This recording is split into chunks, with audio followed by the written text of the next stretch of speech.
হাসিনা পালানোর সময় জেলের ভেতরে কি হচ্ছিল জানালেন গণ অধিকার পরিষদের সভাপতি এবং ডাকসুর সাবেক ভিপি নুরুল হক নূর। বাইরে তখন ছাত্র জনতার গণ অভ্যুত্থানের জয়ধ্বনি, স্লোগানে প্রকম্পিত রাজপথ, আর ভেতরে নিশ্ছিদ্র নিরাপত্তা, কপাটের ওপারে এক থমথমে রুদ্ধশ্বাস নীরবতা। কি ঘটছে দেশের ভাগ্যে তা জানার কোনো উপায় নেই।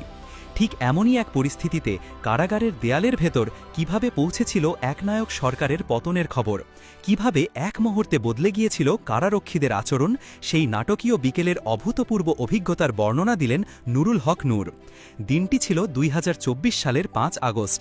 একদিকে উত্তাল সারা দেশ, অন্যদিকে কেন্দ্রীয় কারাগারের উঁচু দেয়ালের ভেতর কয়েকশো রাজনৈতিক বন্দীর অনিশ্চিত প্রহরযাপন। বিকেল প্রায় ৩টা। হঠাৎই কারাগারের ভেতর এক অদ্ভুত গুঞ্জন শুরু হয়। গণ অধিকার পরিষদের সভাপতি নুরুল হক নূর তখন অন্ধকার প্রকোষ্ঠে বন্দী। তিনি জানান, বাইরের খবর পাওয়ার জন্য তারা অধীর আগ্রহে অপেক্ষা করছিলেন। তার পাশের ভবনে বাবুল নামের একজন বন্দী ছিলেন, যার কাছে বিশেষ একটি ডিভাইসের মাধ্যমে বাইরের খবর শোনার ব্যবস্থা ছিল। নূর বলেন, আমরা কিছুই জানতে পারছিলাম না। হঠাৎ বাবুল ভাইয়ের কাছে খবর আসে। আমি তাকে জিজ্ঞেস করি, কি খবর? তিনি শুধু একটি শব্দে উত্তর দেন, গেছেন। এই এক শব্দের উত্তরটি ছিল বজ্রপাতের মতো।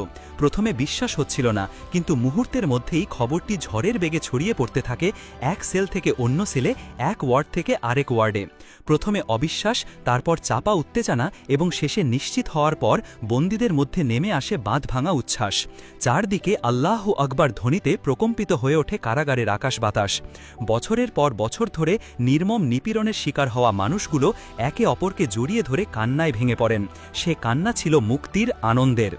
ঘটনার আকস্মিকতায় সবচেয়ে বেশি বদলে যায় কারাগারের কর্মকর্তাদের আচরণ। নূর এক চমকপ্রদ ঘটনার কথা উল্লেখ করেন। তিনি বলেন, খবর নিশ্চিত হওয়ার কিছুক্ষণ পর এক ব্যক্তি আমার সেলের সামনে এসে বললেন, স্যার, আপনি পোশাক পরে নিন, রিজভী ভাই সহ সিনিয়র নেতারা আপনার জন্য অপেক্ষা করছেন। নূর হেসে জবাব দেন, এতক্ষণ তো আপনাদের কাউকেই খুঁজে পাইনি, আর এখন এসে স্যার বলছেন? এই একটি ঘটনাই প্রমাণ করে ক্ষমতার পালাবদলের সঙ্গে সঙ্গে কিভাবে পরিবর্তিত হয়েছিল সবকিছু। যারা কিছু সময় আগেও ছিলেন প্রতাপশালী কারারক্ষী, তারাই তখন রাজনৈতিক বন্দীদের মন জোগাতে ব্যস্ত হয়ে পড়েন। এরপর যা ঘটল তা ছিল অকল্পনীয়। কিছুক্ষণের মধ্যেই নূরের সেলে ৮ থেকে ১০টি স্মার্টফোন এনে দেওয়া হয়। নির্দেশ আসে, সবাই যেন তাদের পরিবারের সঙ্গে কথা বলে নেয়। যে কারাগারে একটি ফোন রাখা ছিল প্রাণদণ্ড তুল্য অপরাধ, সেই কারাগারেই বন্দীদের হাতে হাতে ঘুরতে থাকে ফোন। বন্দীরা তাদের প্রিয়জনদের সঙ্গে কথা বলেন, জানান তাদের মুক্তির খবর, শোনেন বাইরের বিজয়ের গল্প। পুরো কারাগারেই তখন এক উৎসব মুখর পরিবেশ। গত ৬ আগস্ট রাজধানীর বাংলা একাডেমিতে জুলাই কারাবন্দীদের স্মৃতিচারণ অনুষ্ঠানে বক্তৃতা দেওয়ার সময় নুরুল